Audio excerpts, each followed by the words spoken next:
Byari ibisasu by'imbaraga, ibisasu bidasanzwe ndetse na za drone nturumbuko zaje zigasanga ingabo za Isirayeli zirimo kubundabunda ku butaka bwa Libani y'amajyepfo. Bati tugiye kuri iyo bigabaga tugende dufata igice cyose cya Libani twamuka umugezi wa Litani, niba na ngombwa tuzabasanga Beirut tubakubitire bavuga ba Hezbollah. Kumbe Hezbollah iti olingate mubyange cyangwa se muzemere aka gace mushaka kuza bwamwe igitero ni agace katagomba kwigerezwa namwe, bukazemo mukubitwe, muze mukubitwe, nago dushaka kubihanganira na gatoya. Yes, ndavuga ibitero bikomeye cyane bizakozwe na Hezbollah, umutwe ufashwa na Iran wo muri Liban wihanangirije Israel ititaye no ku masezerano ashyizweho umukono hagati ya Leta Zunze Ubumwe za Amerika na Iran, aho Hezbollah yagabye igitero kuri IDF maze bamwe mu basirikari bagapfa abandi bagakomereka. Gusa itangazo yashowe na IDF ingabo za Israel riratangaje cyane, ariko nabo bemeye ko byabaye ibibazo bikomeye. Ndabikubwira byose ko byakabaye. Hanyuma muvandimwe wanjye nkunda nshuti nziza,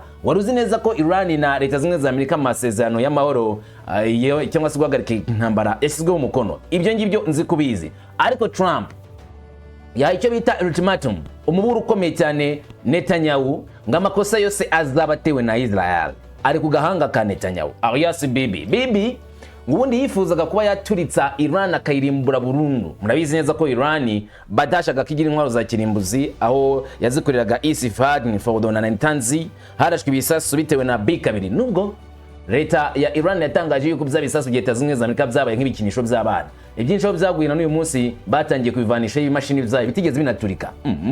Ubwo kandi bivuze yuko niba koko ibyo bisasu bihari, hari ikintu ugomba kumenya. Buriya mu gisirikari hakora ubwenge n'ubutasi. Ibyo bintu bibiri, ubwenge n'ubutasi. Uti none ubwenge n'ubutasi bitanira he? Ubwenge ni ugukoresha amakuru y'ubutasi wabonye. Nimba ibisasu Leta Zunze Ubumwe za Amerika bikubiswe muri Iran maze nibitanga umusaruro wa nyawo wari wagenwe, Iran ikabifata ibigiye kuvanamo ubwenge nayo igakoresha ibisasu cyangwa se igakora ibisasu bijya kumera nka bya bindi kandi birusha ubugome bizagendaga kuhita umwanzi. Hanyuma rero Leta y'Isirayeli yifuza ko yarimbura Iran burundu. Trump ku giti cye watangaje yuko Bibi yari yamusabye ko wakoresha kirimbuzi kuri Iran bakayisibanganya ku ikarita y'isi, kandi bisa naho ratabwana Trump yari yabyakiriye, kuko urika yaje mugeze gutangaza avuga ngo uyu munsi amasaha y'ijoro biraba ari gusibanganya icyitwa civilization yose ya Iran, bango umuco wose kurimbura abantu bose muri Iran, kuko bose nabanzi ba Leta Zunze Ubumwe za Amerika nabanzi ba Israel kugeza ku mwana w'uruhinja. Urabizi neza wagiye unabona bari mu kwigana birambya bakura bafite urwango Israel, bivuzaga ko bayirimbura burundu Iran, ariko Trump ngarabyanga. Namakambo ubwe yitangaje mu nama ya G7 twemeje guteranira mu gihugu cy'Ufaransa, aho yagaragaje neza ibanga yakoresha kujya Netanyahu ahagarika ubwo busazi bwe, ariko mu muburo ukomeye. Ndagarukaho sibyo gusa turaza kuvuga, ahubwo ubwato hafi ya Yemeni bumaze kuraswa. Abahuti batanze umuburo mbere hose bavuga yuko ubwato buraza kwidumbarika cyangwa se kwinjira muri karere nyuma yo kubashaka kubabangamira, baraza guranova gusenya. What? Alemandebe inzira nanone ngari inyuma hafi 20% y'ibicuruzwa byezwe mu gice cy'amajyaruguru mu Burayi watangiye kugotwa n'abahuti ndetse no kurasa ku mwato. Ubwongereza bwashyize hanze itangazo igaragaza neza ko byagenze muri iyi nzira. Uribuka ko ku munsi w'ejo nakweretse cyangwa se twarebiye hamwe amakuru avuga yuko abahuti batangiye gutera hejuru, bavuga ko amagambo Donald Trump yavuze ashaka kuzayicuza, avuga yuko ngo maka ngo library iriyo cyangwa se isomero ririyo igiye kuzabisomero ryo kwigirwamo amateka y'ibyo Leta Zunze Ubumwe za Amerika na Israel bakoze muri Asazo hagati. Abayisilamu bararakara batatu santu hacu hatagatifu, kandi bamwe bakanakuba bagifite rya jambo ry'ubugome bavuga ko ryavuzwe na Peter Hegseth wavuze ko abanzi ba Leta Zunze Ubumwe za Amerika y'Abayisilamu baba Sunni baba Shia, ngo burya rero kari ku mitima yabo kongera kuzana irindi jambo ribi ku Bayisilamu no gushaka kubabangamira. None ubwato butangiye kuraswa, tubigarukaho navyo. Hanyuma Trump ku mugaragaro amasezerano asinye mu gihugu cy'Ufaransa n'amasezerano y'amahoro guhagarika intambara cyangwa se icyo bita memorandum of understanding hagati ya Iran ndetse na Leta Zunze Ubumwe za Amerika. Uyu muhango witabiriwe n'abantu benshi. Hari amagambo Trump yavugiyeyo ndetse anibazo yabajijwe ibyo yasubije. Ajya gusoza ari ikintu yavuze, sinibaza nti ubundi twiteze iki? Intambara ha amahoro aho uraza kubyiyumvira. Reka ngo ikaze ngo tugende ku musozo turebera hamwe kamwe kandi kubiri kuvugwa zose ko byakabaye. Ngewe n'umungu wa Kamanzi w'Uruwande ngo ikaze ngo tugende ku musozo nk'ibisanzwe. Ikaze kuri mwese.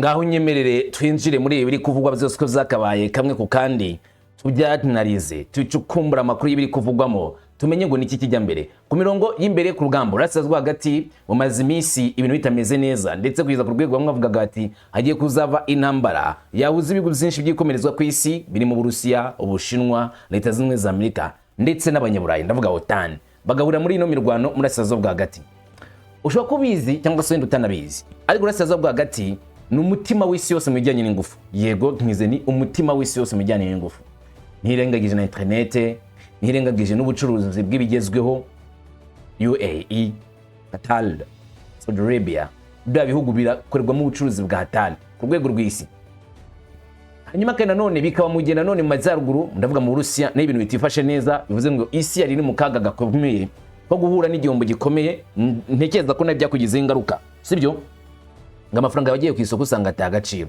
burya byatewe n'inzara Hormuz yafunzwe reka tubanze turebera hamwe biri kuba ku banya Israel biyemeje guhangana n'abahuti abahuti n'umutwe urwanira ukwishyura ukiza kwa Libani hanyuma ni Hezbollah bashyigikiwe na Iran aba Hezbollah bo muri Libani bakomeje gusuka ibisasu byinshi kuri Israel mu majyepfo ya Libani ndetse mu majyaruguru ya Israel nkuko amakuru atangazwa igitero cya Hezbollah mu majyepfo ya Libani cyahindutse inzozi mbi ku ngabo za Isirayeli kuva mu masaha y'urukerera nyuma yuko indege ya kabiri ya drone iturikiye hariya ikagonga imodoka yari yoherejwe gukura abasirikari bakomerekejwe n'ibisasu muri karagace ka Libani buretse ni imodoka ya gisirikari nini ifite ndetse n'uburinzi yarije nanone muri ako karere gufata abasirikari b'inkomere bakomerekejwe n'ibindi bisasu bya rockets byoherejwe na Hezbollah imodoka nayo ikigenda ngo turi bahita bayituritsa drone iturutse kuri Hezbollah ya FPV iraza idituritsa iyi modoka itari yarenga umutaro igitero cyateguwe neza cyasize abasirikari batanu ba Isirayeli bakomeretse harimo n'umwe uremze cyane wakomeretse ku buryo bukomeye nkuko bivugwa igisirikare cya Isirayeli igikorwa cyatangiye agana saa 12 za mu gitondo hafi y'umudugudu wa Kafritin Biti hafi ya Nabatiyeh indege ya FPV yaturutse kuri Hezbollah yerekeje ku birindiro by'ikigega cyose ku birindiro biriho ibifaro za Israel maze indege iturikira hafi aho ngaho ibihari byose mu kirere ngushwa birashwanyuka ndetse n'imodoka bwazo bigendamo gutirika kw'ibi bisasu kohereje mu karere ubwoba bwinshi maze bituma abasirikari bakomeretse baba ikibazo kuko hakomeretse bane bitera ikibazo muri IDF bw'ingabo za Isirayeli zihutiraga guhungisha ingabo zakomeretse indi ndege nanone ya Hezbollah FPV yagaragaye hejuru y'ako gace kabereyemo icyo gikorwa cy'igitero nyuma y'akanya gatoya yagonze imodoka yari itwaye abantu ndavuga ya drone ya FPV igisasu cya kabiri cyakomerekeje undi musirikari maze icyari gisanzwe ari impanuka ikomeye ku rugamba gihinduka ikibazo noneho gikomeye cyane mu bijyanye n'imikorere ya ADF ingabo zose cyangwa se abasirikare bose ko ari batanu nkuko bivugwa na ADF ubwo muri iryo tangazo bahise batwarwa na kajugujugu bajyanwa mu bitaro byo muri Isirayeli kwitabwaho imiryango yabo yise imenyeshwa yuko abasirikare babo bamwe bacitse amaguru abandi amaboko abandi amaso atari kureba neza abandi batari no guhumeka neza bari muri koma bivuga kandi ko mu gihe hakomeje kubaho imvururu hagati ya Isirayeli na Libani aho ibitero by'indege zijya pilote biri kubera kurasa ibisasu by'intambara n'ibitero by'indege birarushaho kuba bibi cyane kandi byinshi nubwo habaye ibikorwa bya gisirikare kenshi bigamije gutesha agaciro ubushobozi bwa Hezbollah itsinda rikomeje kugaragaza ubushobozi bwo kugaba ibitero bigezweho ku birindiro bya gisirikare bya Isirayeli IDF ingabo ziseze guhura n'uva gusenya ku rwego rutangajwe uburyo batigeze batekereza gusa n'ubwo abadiplomate bitegura ibiganiro zo ku rwego rwo hejuru bigamije kugabanya amakimbirane mu burasirazuba bwo hagati ukuri kuri tea kuragaragaza neza ko iyi ntambara ishobora gukomeza kuba mbi ndetse akarere kose gashobora kwisanga mu muriro Hezbollah igaragaza icyo ishoboye Hezbollah igaragaza neza yuko itazigera yemera guhagarika uburinzi bw'agace cyangwa se bw'igihugu cya Libani hari ikintu Hezbollah isaba buri gihe ravuga ngo twebwe ntitwifuza iyi ntambara oya icyo tudashaka nuko ise ikora ibyo ishaka gukora icyo bita the great Israel kubaka ise ikomeye kugenda bigarura uduce tw'abantu ubundi ise ntiyabagaho kuva kera na kare utajya wumva zino ntambara ukagira ngo ni intambara ukazihana impamvu kuva mu 1948 mbere yaho ise ntabwo yabagaho hari Palestine muri uwo mwaka niho hatowe umwanzuro ukozwe n'abongereza n'abafaransa wo kwemera yuko abayahudi bari barahungiye mu bihugu by'Iburayi bagaruka murasazuba hagati bagahabwa agace runaka, ako gace bakakita igihugu cyabo. Niho batangiye kugenda batera ibihugu bitandukanye. Buriya nta gihugu baturanye batarwanye nacyo. Barwanye na Jordania, barwanye na Liban, barwanye na Palestina, birumvikana nk'igihugu cy'imbere cyane, barwanye na Misiri. Iki gihugu gishaka kwagura ubutaka bwacyo, kugeza ku rwego banagaragaje gahunda bafite yo gushaka kuzagera muri Saudi Arabia, kugera muri Jordania, Iraq, Syria ndetse na Liban. Palestina yose bayifashe na Misiri igice cya Sinai bakakigarurira. Ibi rero abarabu muri karere barabimenye mbere, bati ibyo mwafashe ibyo niba tutazanabibambura ahandi ho mucire birarura. Hezbollah iti ntabwo ushaka kuzabimena kuzakunka mu mugere mu bice by'iwacu. Mufite Haifa ni yacu muri Liban, ibice byo majyaruguru ya Israel, none mushaka gufatana na Batye, mushaka gufata na Musa Litani. What? Ntabwo bizakunda. Amasezerano yose asinywa rero, Hezbollah ivuga yuko icyasinywa cyose hatabaye kuvanwa kw'ingabo za Israel muri Liban ntacyo bizatanga. Hezbollah izakomeza kurasa ndetse gusa Israel bavanye abasikari babo bose mu majyepfo ya Liban. Icyo gihe ngo Hezbollah izareka kugaba ibitero kuri Israel. Twitega ko Israel izabyemera. Uza amagambo Netanyahu yavuze, yaravuze ngo turimo gushyira ingamba z'ubwirinzi zacu, kurinda akarere kacu, kurinda Haifa, kugira ngo tubarinde neza n'ukwigiza inyuma Hezbollah, umutwe duteye impungenge. Ntabwo ari kurwanya Lebanon cyangwa se Liban nk'igihugu, ahubwo ni kurwanya umutwe ukorera muri Liban wa Hezbollah bakawigiza ruguru. Wait, ibisere ivuga batangiye no kubishyira mu butegetsi bwa Liban, aho basabye ko Liban yatangiye guhangana na Hezbollah, ngo Hezbollah bayica intege bahurije hagati. Hezbollah iti okay Friday mu bigerageje dute dukora kudeta, batangiye gususumira bati noneho Liban yamutse yowe na Hezbollah mu buryo bweruye, numwe mu gikoni cyane mu isi. Tuve kuri ibyo twigire kuri ibi ngibi. Trump abwira Netanyahu atari kikosa urushaka gukora kuri Iran urarizi, kubera ibintu bya gukoraho gushaka kurimbura Iran burundu gute. Ntabwo bizakunda ibisasu bya kirimbuzi bihamane bibike mu biko bwawe, utazigera rimwe ushaka kugerageza ikintu kidashoboka ko byakuzanira kandi kaga gakomeye utigeze unarota mu nzozi. Trump agize ati ndashaka kuvuga ko bagomba kugira bimwe abandi bakagira ibindi. Ugomba kugira bimwe. Imbere yo gusinya amasezerano y'ubufatanye muri Iran, Donald Trump yongeye gutera Israel amagambo akomeye mu buryo bumwe mu magambo ashobora guhinduka none impaka ko hazaza ubushobozi bwa gisirikare bwa Iran. Perezida wa Amerika yanze icyifuzo ngo cyo kwambura burundu Iran intwaro zayo za misile, mu gihe nanone yaburiraga icyarimwe ku bisasu za Amerika bizagaruka mu gihe Repubulika y'Islamu ya Iran itubahiriza amasezerano ari kurangira gushyirwaho umukono. Uruvange rudasanzwe rw'ubwumvikane n'iterabwoba zagaragaje imiterere y'iterambere rya diplomasi hagati ya Amerika na Iran, aho impande zombi zitegura ibiganiro bishobora kwemeza niba guhagarika imirwano bizahinduka amahoro arambye cyangwa se bigasubira udubi mu makimbirane akomeye yeruye hagati ya Leta Zunze Ubumwe za Amerika na Iran. Nk'uko Perezida wa Amerika abivuga, kwitega ko Iran itazatunga misile ndende ballistic missile, ibindi bihugu zo mu karere bifite izo ntwaro, ngo byari nko kwikirigita ugaseka cyangwa se byayimeze nko gufata uruhara ukarwambika igunira ukibwira yuko urasanga rwazanye umusatsi. Trump ati ntabwo ibyo bintu bizakunda, ntabwo ibindi bihugu byose bituranye na Iran byatunga ballistic missile, Iran itumbika amata mitatunga ballistic missile. Wibuke BB yaravuze ngo bagomba kwambura ubushobozi Iran ntizagire misile zarasa mu ntera irengeza ibirometero 300, nk'icyo nko kuvuga yuko badashaka ko Iran itunga misile zarasa muri Israel. Ibyo ntabwo bibaho, mwebwe muzitunge yitabitunga ntabwo bizakunda. Umva amagambo Donald Trump yavuze abwira asa nk'ubwira Benjamin Netanyahu cyangwa se yari kubwira abateraniye mu Faransa mu nama ya G7, agaruka kuri icyo gikorwa cyo kuba Ubufaransa ujyo kuba leta ya Amerika ndetse na Israel bagomba kwemera ko Iran igomba gutunga intwaro za ballistic. Ati tuzakora ku buryo buhuriweho n'ibihugu zo mu kigobe cy'inyanja kugira ngo dukemure ibibazo bitari bya kirimbuzi n'ibisasu bya misile bisanzwe, tuzabivugaho kandi hazabaye inkunga. Ndashaka kuvuga ko bagomba kugira bimwe kuko nabandi babifite, ugomba kujya nawe bimwe. Hari umuntu wavuze ati ntabwo agomba kugira ibisasu bya misile ballistic, ariko mfite abasore nkunda, bamwe muri aba basore barazi ubwenge, ariko sinekereza ko ari byo, sinekereza ko hari mu bwenge bwana. Ntugomba kubareka ngo bagire ngo misile. Naravuze ni noneho ngiye gukora iki? Ese ngiye kwemera ko Saudi Arabia itagira misile cyangwa se ngiye kwemera ko bazigira? Yego bwana, ntabwo bishoboka muri ubwo buryo, urabizi. ntabwo bikora muri ubwo buryo rwose. Kandi ibisasu bya misile si cyo kibazo. Misile nizo zibabaza ahantu gato cyane ariko ntizituritse isi. Uyu ni bwana Donald Trump wavugaga yuko misile za kirimbuzi ari zombi cyangwa se ibisasu bya kirimbuzi, naho misile ballistique kuri yo ngo si cyo kibazo kuko zituritse ahantu hatoya ntabwo zirimbura isi. Nko kubwira Benjamin Netanyahu ngo ahagarika ubusazi ngo ko Iran itazatunga ballistique missile, ibyo ngibyo agomba kubitekerezaho gakiya kuko bitazigera bikunda. Kuko nimba Saudi Arabia izifite, imyaka zaraho zibifite, kuki Iran yo yazibura? Ati bagomba kuzigira. Icyo ntabwo ari cyo kibazo. Kunyuranya kwa Isena Leta Zunze Ubumwe za Amerika ibihugu byavugaga ko bifatanije cyangwa se bihurije hamwe mu migambi yabyo.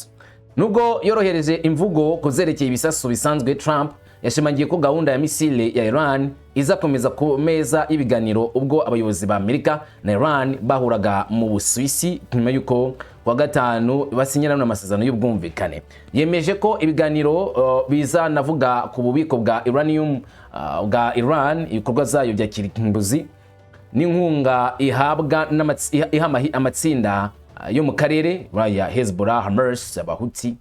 Avuga ko ari ingingo z'ingenzi cyane mu cyiciro cya kabiri cy'ibiganiro bizaganirwaho. Nkuko yabitangaje ku bayobozi bakuru, amasezerano y'agateganyo arimo igice gito cyane gusa kivuga ku mugambi wa kirimbuzi wa Iran, ariko agashyiraho ibisabwa byibuze kugira ngo uranium yo muri Iran igabanuke cyane. Iyi nyandiko kandi bivuga ko isaba ko uranium yo muri Iran yagabanuka ku rwego rwo kugabanya ubuzanenge bw'ibintu bicungwa n'ikigo mpuzamahanga gishinzwe ingufu za atomic.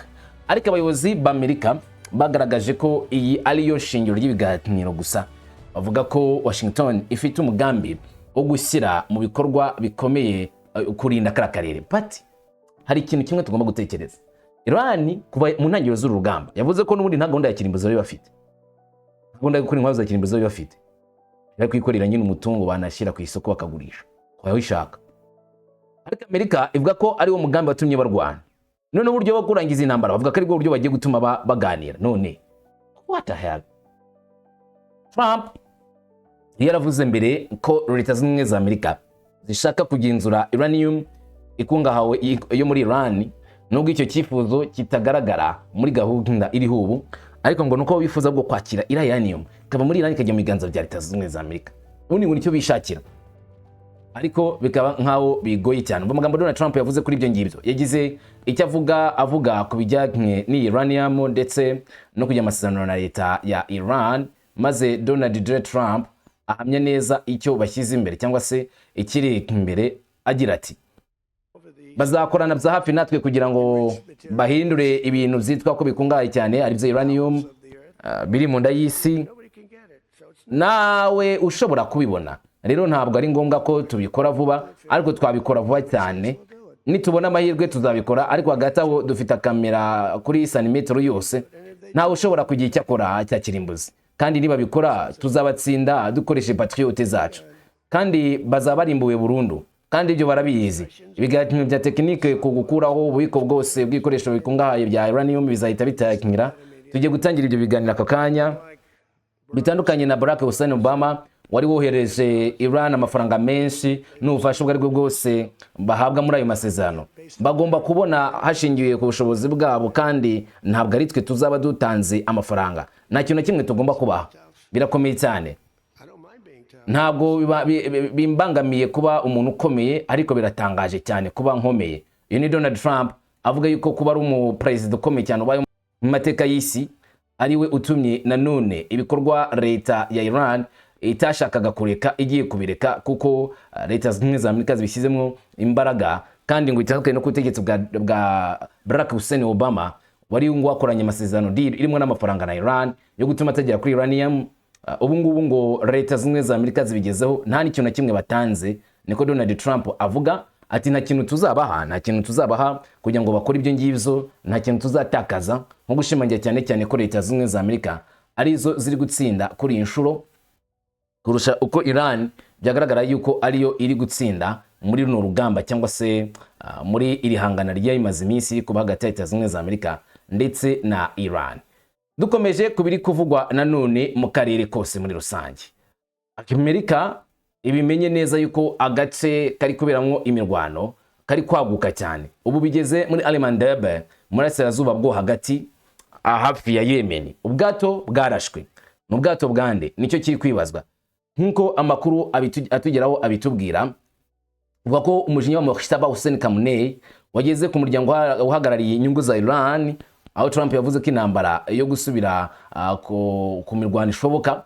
Ubwato bw'ubucuruzi bwagabweho igitero mu birometero 200 uvuye mu gace gafitanye isano nimwe mu mitwe ikomeye cyane ikorana na Iran. Ntabwo ari mu nzira ya Hormuz kuri insuru, hari indi nzira y'amazi ikomeye cyane irimo guhura n'ibyago bikomeye kugera ku ntambara, mu gihe Trump na Bibi banze nabo kudohoka. Nubwo Trump yemeza ko amasezerano atari iherezo, Israel yokomeje kwanga icyifuzo cyo guhagarika ibitero kuri Liban. N'amasezerano ngo y'ubwumvikane, ariko si amasezerano yo guhagarika intambara. Ati iyo bitaragiye mu minsi 60 nta kibazo dusubira ku bisasu, niko Trump yavuze.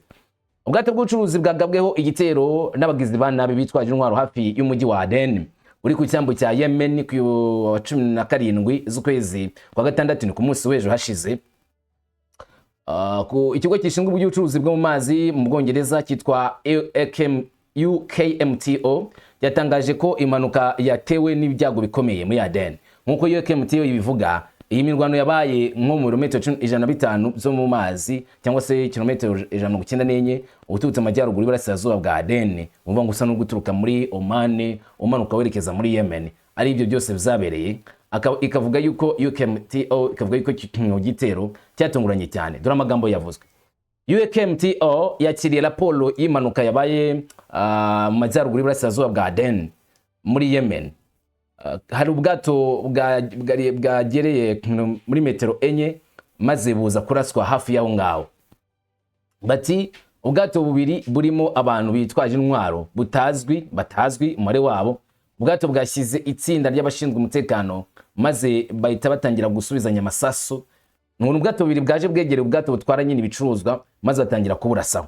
Abakekwaho kuba abasale bacitse intege ubu bakaba bari hejuru ya metero 4 z'ubwato bwabo. Abakozi bari mu mutekano, ariko ubwato bwagabweho igitero. Bakomeza bagira bati amato arasabwa kugenda yitonze kandi agatanga amakuru ku bikorwa byose biteye inkeke kuri UKMTO, mu gihe abayobozi barimo gukora iperereza kubirimo gukorwa. Niko urwego rwatangaje ruvuga yuko ibiri kuba biteye inkeke cyane, ari no mpamvu abasale b'amato bagomba gukora ishoka byose bagatangaza ikibazo cyose bashobora guhura nacyo muri ari amazi yo mu kigo cya Aden ugana muri Alemandebe.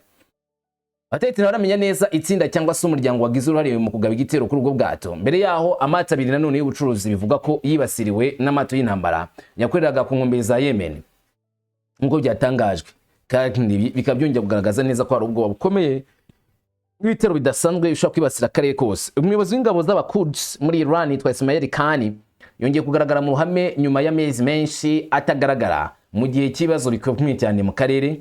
Kugaruka kwa Khan n'ubwa mbere agaragaye mu ruhame w'intambara ya Israel na Amerika yatangiriye ubwo yaganiraga n'umuyoboro wa Kibale muri Iran ku 15 Kamena. Khan yavuze ko Hamas igiye kwiyubaka no kugarukana umutekano vuba. Khan yavuze kandi ko icyo bitaga inkingi y'ubudaheranwa cyavuye mu ntambara nubwo hari amezi menshi y'intambara yabaye.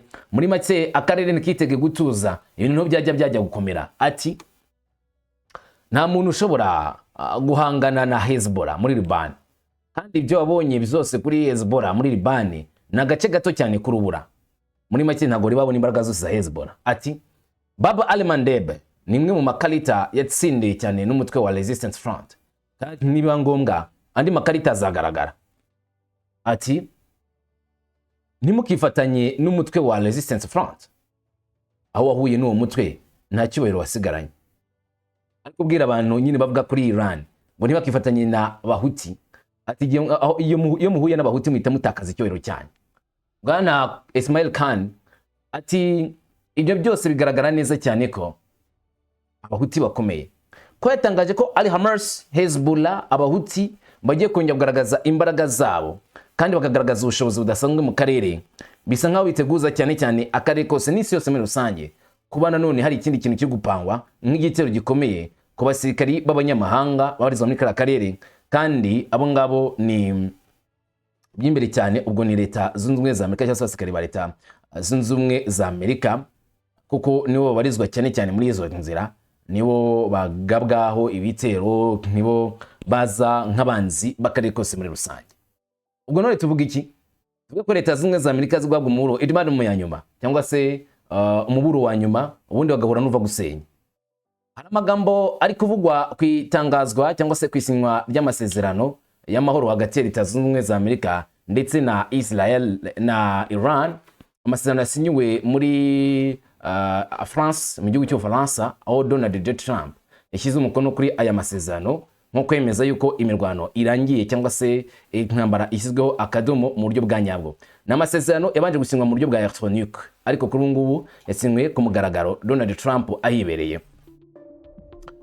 Trump yarahari, Perezida France Emmanuel Macron yarahari, ndetse n'abandi bayobozi bo muri G7 bari muri iyi nama cyangwa se bari muteraniye mu gihugu cy'Ubufaransa muri uyu muhango w'isinywa ry'amasezerano nkuko mibona imbere yanyu. Amashyi menshi yahise akubitwa cyangwa se atangwa ubwo Trump yamaraga gusinya iby'aya masezerano ahuriweho n'impande zombi, Iran ndetse na Leta Zunze za Amerika. Gusa ntibigeze basoma rura rupapuro rwose mu bafite rugaragaza iby'aya masezerano ngo bavuge ngo niki kiri muri aya masezerano.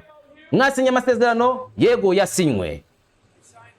Twayasinye hariya muri Versailles.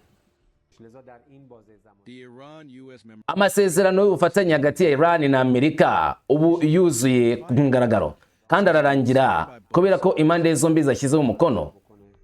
Ni Ismail Khan cyangwa se Ismail Bagaye, umwe mu bayobozi muri Leta Zunze za Amerika bo muri leta ya Iran, avuga ku bijyanye na Leta Zunze za Amerika. Leta Zunze za Amerika zashyize uyu mukono ku masezerano y'ubwumvikane ku mugaragaro. Amakuru atangazwa n'itangazamakuru ryo muri Iran akavuga ko abafasha bemeza ko amasezerano yamaze gusinywa n'impande zombi koko, kandi ku byanyabyo amasezerano y'ubwumvikane hagati ya Iran na Amerika ubu akaba yasinywe kandi icyitezwe kuboneka akaba ari amahoro mu karere kose muri rusange.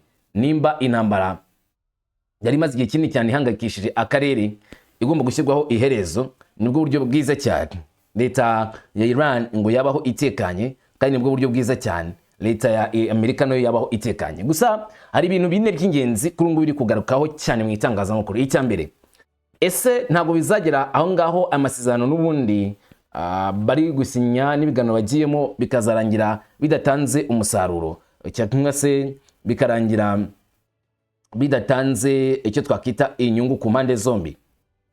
Ese ntago bizarangira n'ubundi impande zombi ziri gushyira umukono ku masezerano zigarutse ku mirongo y'imbere ku rugamba? Ese twemere ko Hormuz ifunguye permanently ku buryo bwa nyabwo kugeza ku rwego nta bwato buzongera kumirwa muri Hormuz? Twitege yuko ibihugu by'Abarabu nabyo bigiye kongera kwiyegereza Iran, bakongera kumvikana, bakaba banamagarira Iran kujya amasezerano ya Abraham. Twitege ko Israel ndaza kuba ibyo Leta Zunze za Amerika isaba byo kwirinda komeza kubangamira Iran n'abafatanyabikorwa ba Iran. Nimba ari yego, umbwira icyo ushingiraho, kandi nimba ari oya, none umbwira icyo ushingiraho.